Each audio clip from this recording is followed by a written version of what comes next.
Ah, let's go, hein. 30 minutes, let's go. Et putain, j'avais peur que ce soit une vidéo de 15 minutes. Ça dit quoi les commentaires? Tu fais un travail qui m'impressionne toujours autant.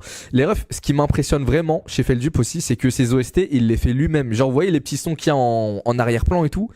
Genre, des fois, on dirait que ça a été fait par le directeur artistique de Death Note. Il y a les mêmes OST quand ils sont dans le monde des morts. Mais c'est lui qui fait tout, il m'avait expliqué ça quand je l'avais capté. Enfin bref, je parle beaucoup, désolé les refs. Bonne vidéo à tous.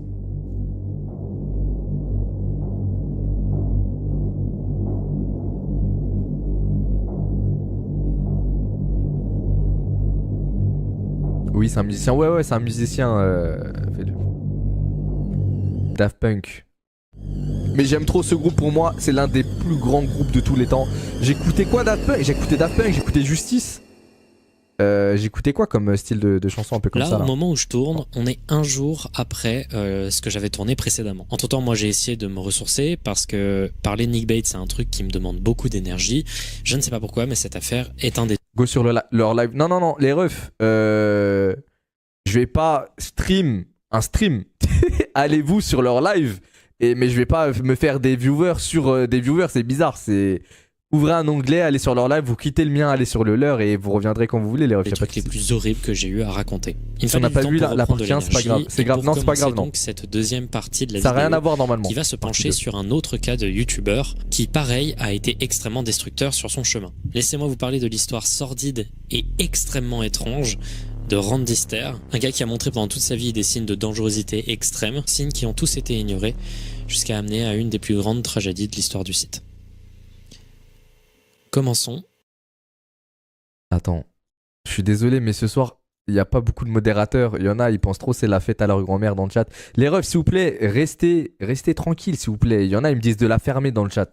Les refs, si ça vous dérange, allez sur d'autres streams, coupez le son du stream, faites quelque chose, je sais pas, mais vous sentez pas piégé dans mon live. Moi, je vous force à rien. Si ça vous saoule que je vous ma gueule, partez, je sais pas. Par le commencement. Soyez gentils, les refs, s'il vous plaît. Même quand je fais des tweets. I'm tired of my body. Bon, bref. I'm tired of food. I'm tired of breathing. I'm tired of everybody. En 1992, Randyster naît en Pennsylvanie. 2 ans plus tard, son petit frère naît, qui sera son seul petit frère pendant toute sa vie. Dès les prémices de son enfance, Randy était clairement un enfant très timide. Il détestait les interactions sociales, pas par appréhension, pas par anxiété, pas par dépression. Non, arrête juste, de sourire. Il n'aimait pas ça. Mais il arrête n'aimait de pas sourire. le contact social. Il marchait en regardant vers le sol. Mais arrête de sourire. Le contact visuel avec quiconque pour éviter que les gens lui parlent. Il n'a jamais vraiment eu d'amis. C'était complètement intentionnel, il n'a jamais rejoint de groupe en particulier. Le gars était un peu fermé dans sa bulle, il se considérait un peu comme un nobody et ça le dérangeait absolument pas. Mais Randyster, à partir notamment des débuts de l'adolescence, a commencé à sombrer énormément dans le pessimisme. C'était quelqu'un d'extrêmement négatif. Il avait toujours un air sombre et ça s'est empiré quand la mode emo est apparue dans les débuts des années 2000. Il n'y a pas manqué, il est devenu très emo et c'est devenu un véritable edgelord. Un Dark Sasuke total quoi. Sauf que cette phase de fascination pour le dark, le sombre et le glauque, elle s'est prolongée bien plus que chez les autres jeunes ados avec leur phase creepypasta et films d'horreur. Et elle est devenue de plus en plus intense au cours des années. Par exemple, dans ses dissertations à l'école, il faisait des choses vraiment bizarres et extrêmement alarmantes. Il créait des scénarios peu communs pour des collégiens, ses personnages s'entretuaient, certains se suicidaient, mais face à ça, l'école n'a jamais rien fait. Elle n'a jamais contacté ses parents à propos de ça. Ils se sont juste dit, c'est bizarre, c'est tout. That's disgusting. This guy's been eviscerated. Something tore his intestines straight out.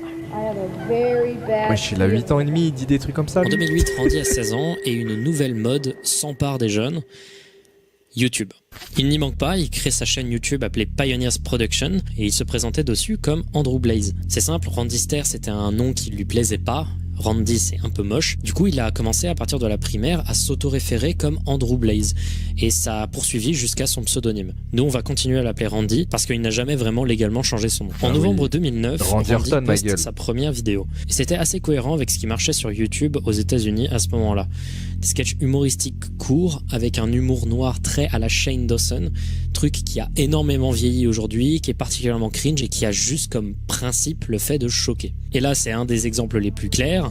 Il y a 3 personnages récurrents. Randy lui-même, qui joue son propre personnage. Whale, une peluche d'orque gagnée dans une machine à peluche avec des pinces pendant un voyage avec sa famille. Et Froggy, une grenouille rouge, en plastique, trouvée au pif dans un supermarché. Évidemment, chaque personnage est absolument détestable. Par exemple, Whale est présenté comme un prédateur sexuel pédophile. En 2010, Randy a 18 ans et décroche son premier travail. Il est embauché par McDonald's. Ses parents, ils voient vraiment quelque chose de très très positif. Ils sont fiers de lui, ils sont contents de son initiative, qu'il gagne enfin sa propre argent. Genre, ils sont vraiment ultra heureux pour leur fils. C'est trop bien. Sauf qu'il quitte le job, il démissionne, au bout de quelques heures.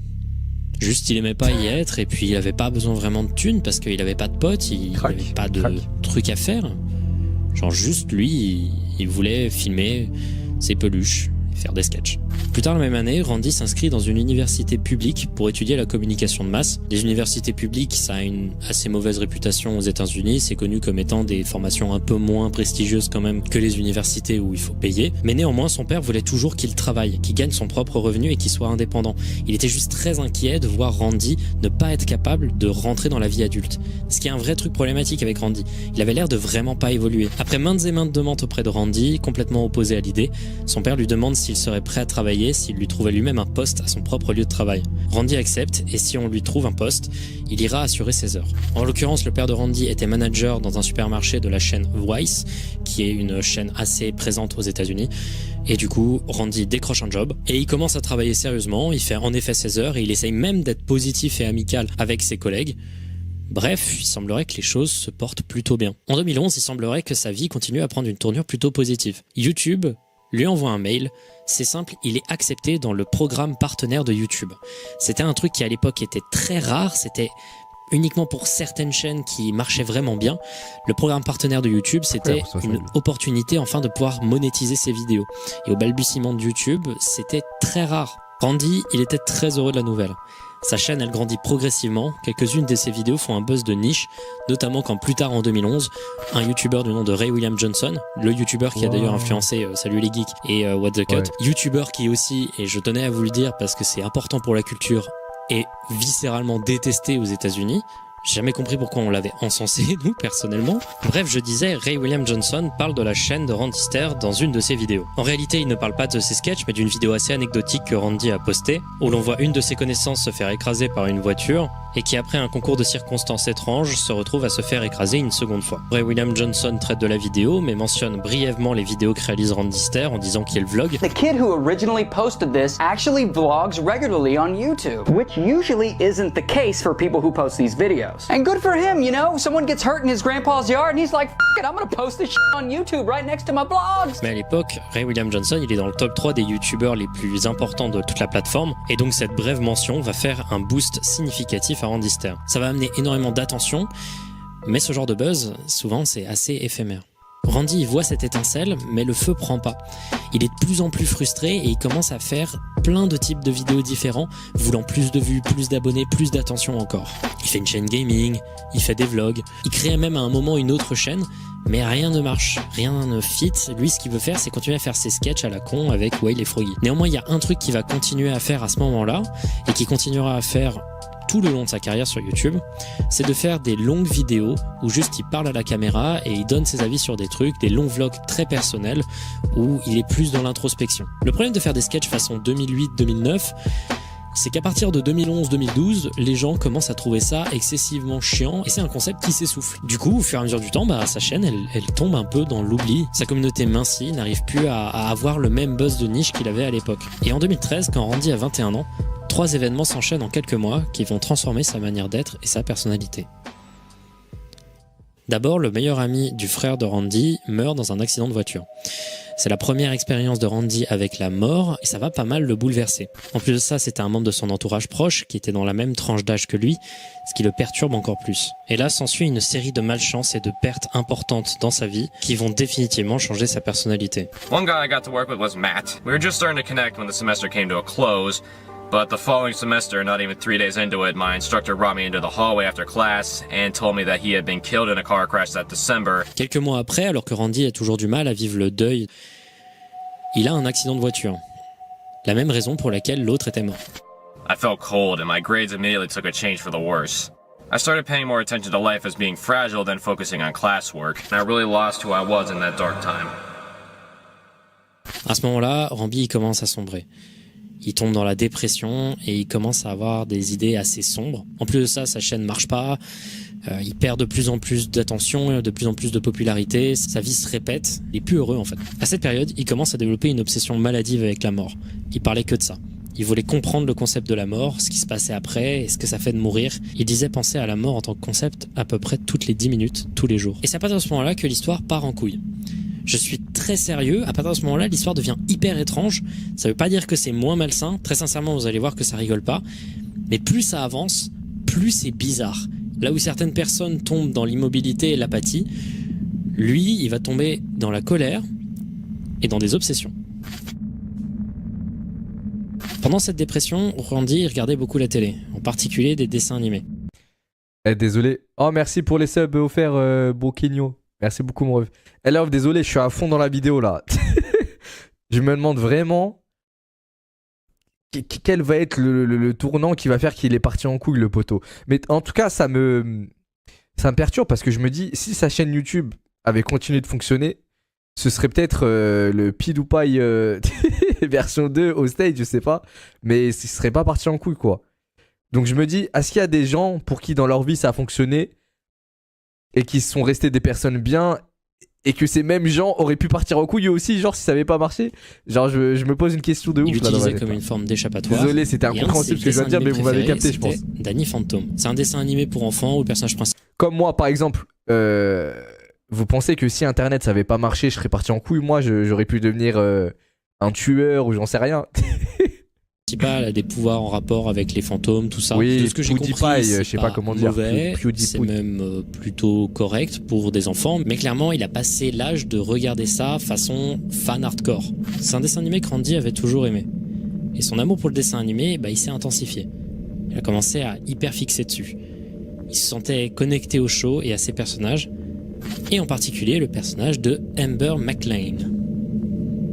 Vous avez dit, ça va devenir bizarre. Amber McLean est une des ennemies du personnage principal. C'est un personnage d'une fille fantôme très cliché de la rebelle contre les règles, les figures d'autorité, impopulaires, etc. Et Randy, il tombe amoureux. I just kept looking at her and it's like she got it. She understood me. I understood her. We had feelings for each other. It was way more than just a simple connection. It was life-changing. C'est pas fini. Randy, il commence au même moment à s'intéresser à tout ce qui est considéré comme d'apparence féminine. Les vêtements, les maquillages, les sous-vêtements. I found myself wearing women's clothing and I just loved it. And I couldn't explain the feeling. It just felt like right in a way. Il explique lui-même que c'était sûrement inspiré par Amber elle-même, qu'il avait envie de lui ressembler, de la comprendre. Il aimait mettre... Mais ce phénomène qui s'est passé là dans sa tête... Je suis pas thérapeute et tout, mais je me dis, il a tellement cherché à fuir la réalité qu'il est tombé amoureux d'une meuf, un cartoon. Et cette meuf, elle peut jamais le décevoir, c'est un dessin, Zabi. Ça veut dire, elle va être géniale à tous les épisodes. En vrai, il s'est enfermé dans une trixma de l'eyeliner parce que Amber en portait, par exemple. Alors, je tenais à le dire avant, parce que ça me paraît important de le dire. Randy n'a jamais fait de coming out transgenre. C'est toujours genré lui-même avec des pronoms masculins. Par contre... ce que vous allez voir, c'est clairement des trucs qui ressemblent énormément à la dysphorie de genre. Mais il a toujours voulu qu'on l'appelle par des pronoms masculins. Je le précise au cas où. Cet intérêt pour la jante féminine et toute son esthétique a amené Randy à vouloir non seulement s'intéresser aux habits féminins et les regarder, mais également les porter. Par exemple, tous les mercredis, ses parents allaient faire du bowling tous les deux et laissaient Randy et son frère seuls à la maison. Tous les mercredis, il s'est mis à porter les vêtements de sa mère pendant plusieurs heures et il a adoré le sentiment que ça lui procurait. Alors par contre, je précise, c'est pas une histoire chelou d'attirance envers sa mère, non, c'est juste... sa mère, poteau. C'est juste Randy voulait avoir des fringues féminines. En même temps que ça, il utilisait la quasi-totalité de son salaire en tant qu'employé de supermarché pour acheter des vêtements féminins. Il voulait enfin en avoir à lui. Frère, va sur Etam. Achète-toi des saves de meufs sur... je sais pas...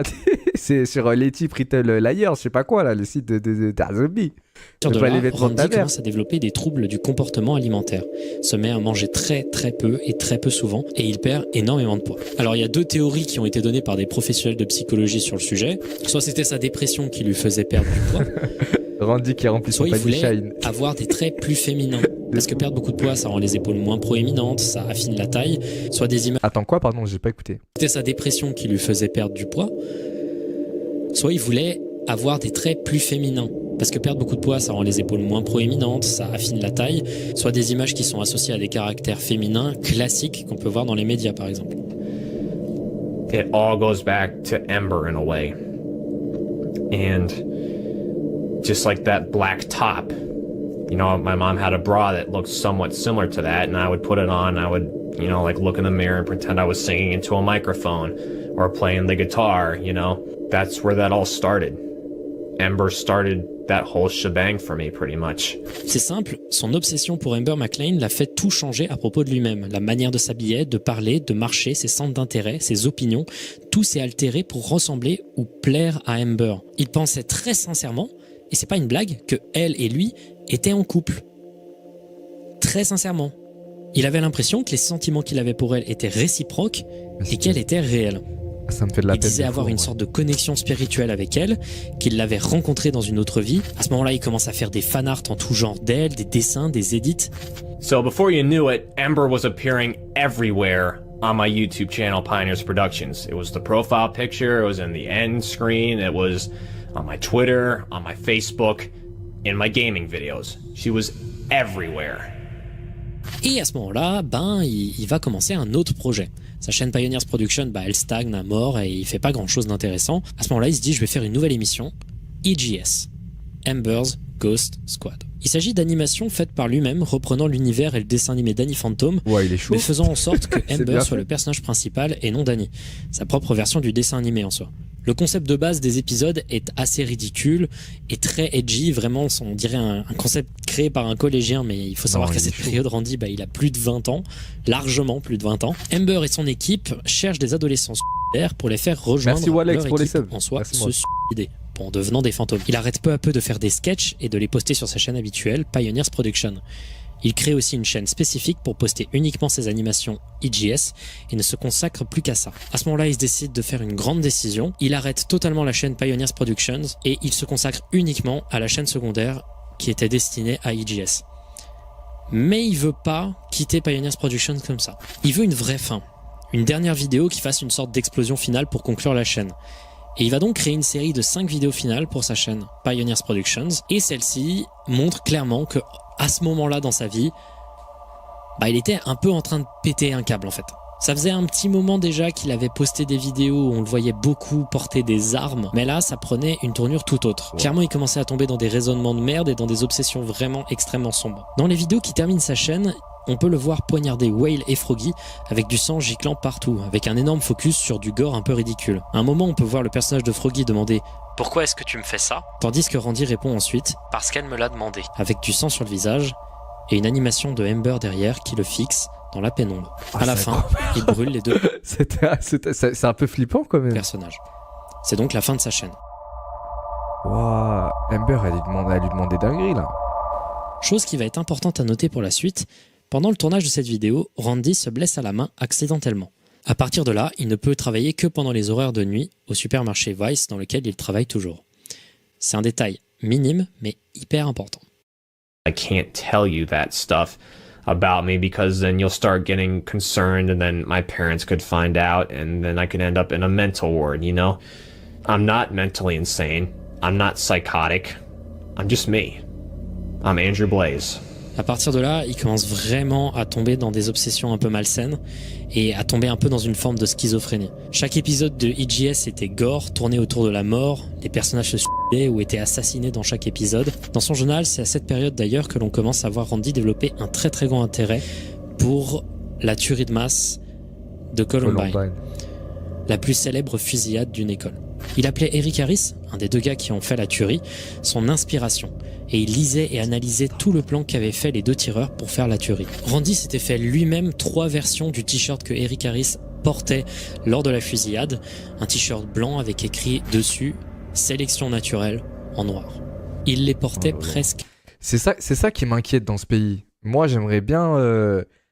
Bah après, si je visite seulement les States, pardon, il va rien m'arriver, mais je me dis peut-être un jour, Inch'Allah, j'habiterai là-bas ou j'en sais rien, mais en fait, tu peux te faire fumer par un mec qui a 2 de QI, en fait. C'est ça qui me dérange. tous les jours. Tu te fais même Il pas était fumer membre pour des de bonnes forums raisons. sur les tueurs de Columbine, des fans qui Ça se trouve, ce s'auto-surnommaient Ahmar les ambulant là, Columbineers. il va fusiller une Il y école avait et des tout. photos, juste des qu'il est con, fanfictions, frère. des cosplays, etc. Et environ dans la même période, on peut trouver une vidéo de Randy dans une voiture en train de crier de manière frénétique les paroles de Pumped Up Kicks, un morceau de pop indé très catchy, mais qui est connu aussi pour avoir des paroles parlant de tuerie de masse dans des écoles.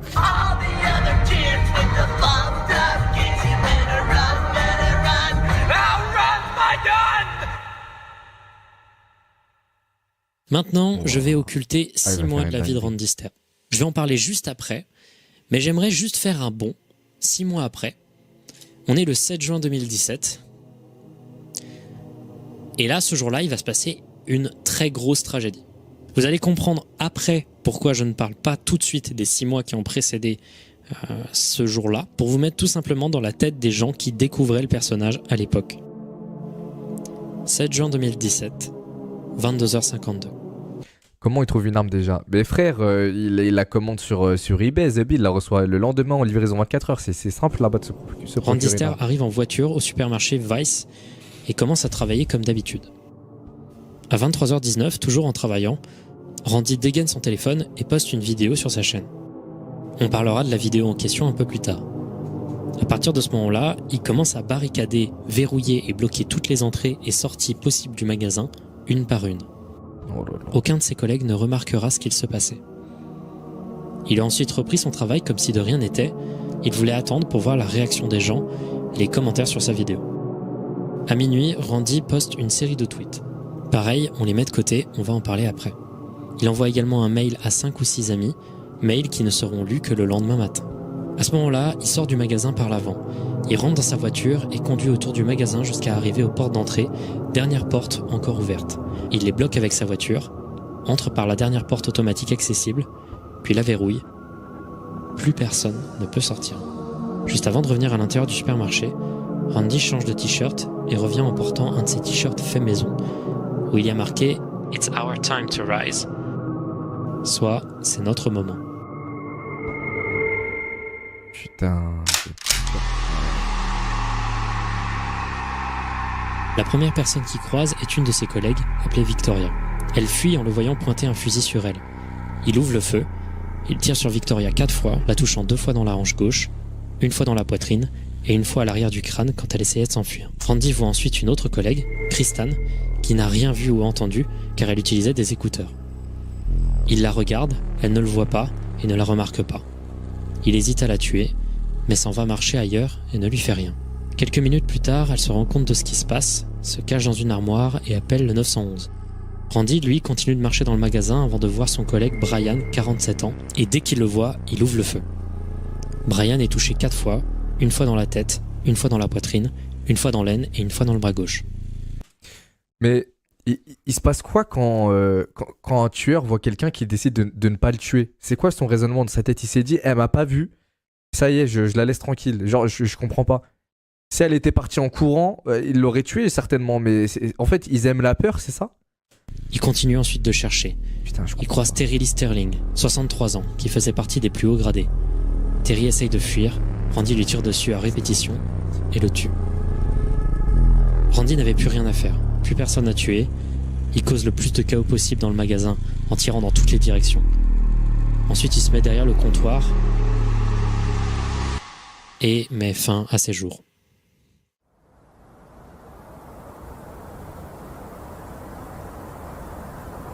Les officiers de police ont conclu que 59 balles avaient été tirées en tout, provenant d'un seul des 2 fusils que Randy Ster avait amenés au supermarché cette nuit-là.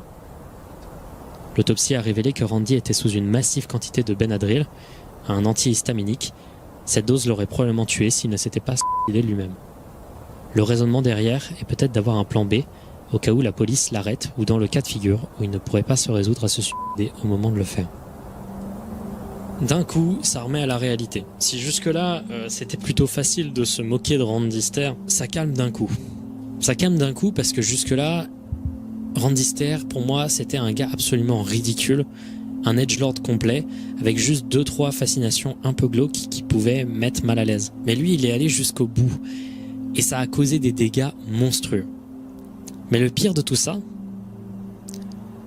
c'est que ça faisait 6 mois que tout était calculé et que n'importe qui ayant essayé juste de parler à Randy aurait pu s'en rendre compte.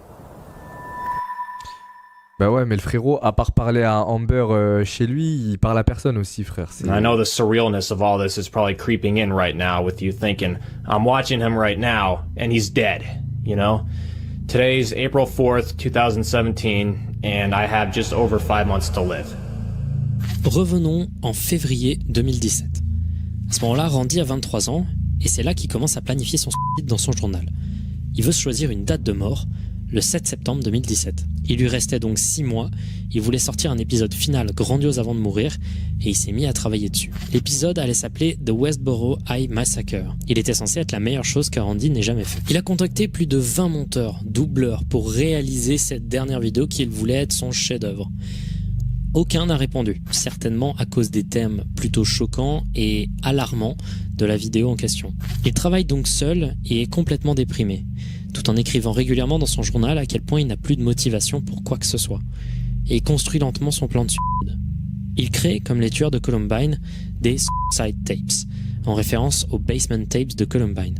17 heures de vidéo où il parle de tout et n'importe quoi qui lui passe par la tête. Il monologue sur des choses aussi légères que des snacks qu'il aime bien, tout en passant d'un coup à ses plans de tuerie ou à quel point il haït son père. Ces suicide tapes font partie d'un tout, une sorte de gigantesque archive WinRAR qui a été linkée sur le compte Twitter de Randy Ster le jour de la tuerie, faisant partie des 5 ou 6 tweets qu'il a postés juste avant de dégainer le fusil. Mis à part les phases de parole, les vidéos répertorient également ses intentions, son état mental, la construction de son plan, lui s'entraînant à tirer sur des cibles. Son idée était de poster toutes ces vidéos d'une seule traite juste avant de se suicider pour que le monde puisse entendre ce qu'il a à dire. En avril 2017, un mois après que Randy ait décidé de sa date de mort, sa mère lui offre une arme à feu.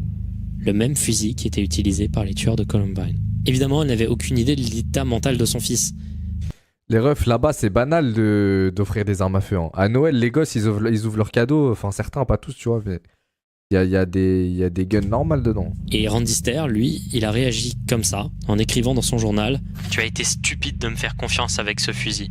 Si seulement tu réalisais que tu viens de signer mon arrêt de mort. » I got it! I fucking got it! It's on the back seat back there somewhere. I don't know if you can see it, but fucking got it. 2. I now have 2. À ce moment-là, il avait plus envie de vivre encore 5 mois. Il avait pas envie d'attendre jusqu'à septembre. Sa dépression ne faisait qu'empirer. Il était épuisé de l'énorme travail que demandait son projet d'épisode final de EGS. Il voulait mourir au plus vite. Il a donc avancé sa date de mort de 3 mois et l'a reprogrammée au 7 juin 2017. Il était en état de délire avancé. Ses croyances spirituelles étaient les suivantes. Il était persuadé qu'il y avait de multiples réalités, dont celle où vivait la Amber Ghost Squad, et il croyait en les contrats d'âme, croyance assez répandue selon laquelle, avant de s'incarner en humain, chacun choisit en tant qu'âme tous les éléments de sa vie que l'on va y passer sur Terre, y compris les traumas et la mort. Le but de son âme pour sa vie, selon lui, était de mourir. Intérieurement, il était profondément convaincu que de se suicider, faire mourir son corps humain, allait le ramener dans la réalité alternative où la Amber's Ghost Squad existe et qu'il allait les rejoindre et en faire partie, qu'il l'attendait là-bas. Il pensait que sa mort allait causer une guerre entre les univers parallèles au passage. On peut aussi lire qu'il était persuadé que quand il allait se réincarner, il n'allait pas seulement être dans la Amber's Ghost Squad, il allait être Amber McClain. Le 25 avril 2017, Randy enregistre une autre de ses suicide tapes. Dans celle-ci, il décide de tirer à pile ou face 3 fois. Si la pièce tombait 2 fois sur face, son suicide se passerait seul dans sa chambre, avec son fusil, sans autre victime. Si c'était pile qui gagnait, il allait tenter de tuer le plus de personnes possible au supermarché Vice où il travaillait avant de se suicider. La pièce a été lancée une première fois, c'est tombé sur pile, il l'a lancée à nouveau et cette fois-ci c'est tombé sur face. Alright, number 3. That was a high one.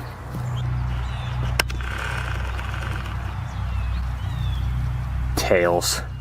Si la pièce était tombée sur face, encore une fois, des vies auraient pu être épargnées. À ce moment-là, il continue encore plus à obsessionner sur Columbine et il se met à donner des petits noms à ses fusils, même chose qu'avaient fait les tueurs en question. Il appelle donc ses fusils Mackenzie et Rachel. Il a continué à préparer méticuleusement son attaque, il a semé des indices comme des tweets annonçant un grand... Les refs, désolé. En fait, depuis le live d'Amine, vu que je suis allé dans l'eau tout habillé, que je suis resté comme ça 4 heures dehors, j'ai attrapé froid et mes yeux ils me donnent envie de pleurer en fait. Cet événement le 7 juin. Il s'est entraîné au tir et il a ensuite établi une liste de personnes à tuer en priorité. Son but était de massacrer ses collègues, de celui qu'il haïssait le plus à celui qu'il haïssait le moins. Par exemple, son collègue Brian était sa cible numéro 1. Victoria, qui l'a tué en premier, était considérée comme une cible facile. Il marque notamment d'ailleurs à propos d'elle qu'elle méritait de souffrir. Le 6 juin 2017, la veille du massacre, Randy a travaillé normalement au Vice. Il a fait ses heures plutôt normales pour ce qu'il savait être sa dernière journée de vrai travail. Et quand le magasin a fermé,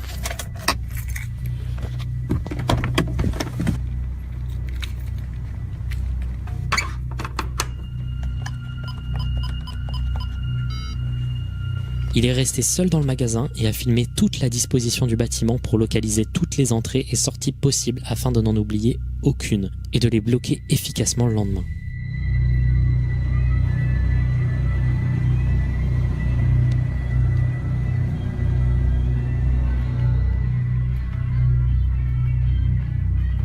Il terminera la dernière vidéo d'IGS le soir même, une vidéo très mal finie, vraiment mal branlée, dans laquelle on peut voir une mise en scène d'une tuerie de masse dans une école par les personnages de la Embers Ghost Squad, pour ensuite transitionner sur des plans où il semblerait que Randy Ster prenne les armes, se préparant donc pour la tuerie. C'était clairement une sorte de prologue à ce qu'il allait réaliser la nuit. Et la vidéo se termine par un hommage à lui-même et à son travail sur Internet, montrant un peu l'étendue de l'égocentrisme du gars. Les mails qu'il avait envoyés à 5 ou 6 amis et membres de sa famille, c'était en réalité un mail expliquant ce qu'il allait faire, avec notamment une lettre de suicide, également qui était présente dans les archives WinRAR qu'il a balancées sur Twitter dans la liste de tweets qu'il a réalisé. Son plan a fait un cercle complet. Cette ordure a réussi. Et moi, ce qui me rend fou dans cette histoire, c'est qu'il y avait tellement de signes avant-coureurs. Mais il y a un élément que j'ai pas compris. Tout à l'heure, il a dit qu'il s'était blessé à la main durant le tournage d'une vidéo et que c'était un truc minime mais très important pour la suite. Mais comment il peut tirer sur des gens s'il a une main en moins? Je comprends pas. Il y avait tellement de trucs qui pouvaient dire qu'il pouvait mal tourner. Ça remonte jusqu'au collège où dans ses dissertations, il faisait déjà des rapports à des tueries, des rapports avec des dans ses copies. Tout était alarmant chez ce gars. Si on se penchait un peu plus sur ce qu'il avait réalisé, il y a eu énormément d'omissions sur son comportement, étant donné, j'imagine, que ça devait être insupportable de vivre à côté de lui. And I just loved writing, and one thing that always stood out to me was all of my stories, almost all of them would end with the person dying at the end. So that's a little bit of a red flag right there for everyone in the future trying to prevent people from themselves. Je rejette la faute sur personne, parce que clairement, il n'y a qu'un seul responsable dans tout ça. C'est Randy Ster, mais quand même, quand on voit l'intégralité des choses qu'il a réalisées après coup, on se dit qu'il aurait au moins pu être interné dans une institution psychiatrique à un moment, avoir un psy, un suivi, je sais pas moi, qui aurait pu avoir une communication. Aujourd'hui, Randy Ster, il a une communauté de fans actifs, d'une manière similaire à Columbine. Énormément de fans vont faire des photos près de l'endroit où il a fait la tuerie, près du supermarché. Ils vont demander aux employés et aux locaux ce qu'ils ont pensé de l'affaire. Ce qui est extrêmement irrespectueux et affreux. Ne faites jamais ça. Parce qu'en réalité, Randy Ster, tout ce qu'il a été dans sa vie, c'est un mec égocentrique, rongé par des démons qu'il a exacerbés. So, yeah, I guess I'll end this. So...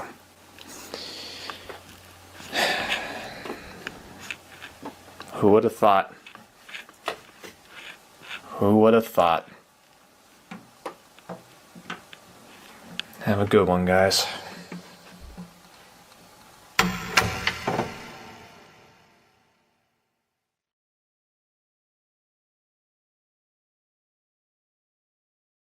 Putain, le mec, c'est un immense fils de pute, mais je peux pas m'empêcher d'avoir un peu de peine pour lui. Pas pour ce qu'il a commis, mais... Et il a tellement fui la réalité tellement fort, il s'est réfugié dans des trucs virtuels, frère. Enfin, en soi, c'est un peu ce qui nous arrive à beaucoup plus petite échelle. Pour plein d'entre nous, on se réfugie un peu dans les jeux vidéo. Certains son truc, quoi. Mais là, il était tellement plongé dans le truc à fond la caisse que il s'est trop déconnecté de la réalité, le frérot. Il s'est dit, vas-y, si je fais ça et que je me bute, je vais rejoindre Amber dans une autre réalité, je sais pas quoi. Il était dans une Matrix trop profond de sa mère. La vidéo était bien. Mais ouais, la vidéo est bien. Ça me dérange de dire ça pour une telle morale dans la vidéo, enfin une telle issue. Mais j'ai kiffé la vidéo, entre guillemets. Mais le mec, il me fait de la peine, putain. Parce que je sais que c'est le cas pour plein d'autres gens dans le monde. Et des gens qui vont pas plus loin que ça dans la folie et qui vivent comme ça malheureux toute leur vie ou qui finissent par se suicider eux tout seuls sans faire de mal aux autres. Mais quand t'as pas de visibilité, etc., et que t'habites dans un studio, dans ton coin, et que tu vois personne, tu restes chez toi tout le temps, il n'y a aucun moyen de deviner que ces personnes-là vont mal. Personne les connaît, personne sont en contact avec.